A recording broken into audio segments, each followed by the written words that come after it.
BBC తన వీడియోలో ముస్లింలను బాధితులుగా చూపిస్తూ ఢిల్లీ ప్రజలు ముస్లింలకు ఇల్లు అద్దెకు ఇవ్వడానికి ఎందుకు భయపడుతున్నారనే ముఖ్యమైన విషయాన్ని కావాలనే దాచిపెట్టింది. అసలు ఆ ఫోబియా లేదా భయం ప్రజల్లోకి ఎందుకు కలిగింది? అది గాల్లో నుంచి ఏమైనా పుట్టిందా? లేదు కదా. ఈ దేశ రాజధానిలో ముస్లిం ఉగ్రవాదులు సృష్టించిన భయానక రక్తపాతం నుంచి అది పుట్టింది. కొన్ని నెలల క్రితమే ఆల్పలా యూనివర్సిటీలో చదువుకున్న ఒక ముస్లిం డాక్టర్ ఎర్రకోట సమీపంలో తనను తాను పేల్చుకొని ఎంతోమంది అమాయకులను పొట్టన పెట్టుకున్నాడు. ఆ డాక్టర్ ఒక్కడే కాదు, అతని వెనుక ఒక పెద్ద ముస్లిం ఉగ్రవాద ముఠానే ఉంది.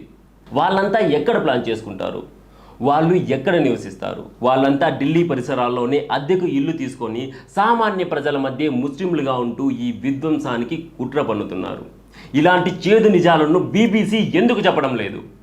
ఒక అద్దెకు ఇచ్చే సామాన్య వ్యక్తికి తన ప్రాణం మీద, తన ఆస్తి మీద ఆందోళన ఉండదా? తన ఇంట్లో చేరిన వాడు రేపు దేశానికి ముప్పుగా మారుతాడేమో అన్న భయం కలగడం తప్ప? ఇదెక్కడ తప్పండి?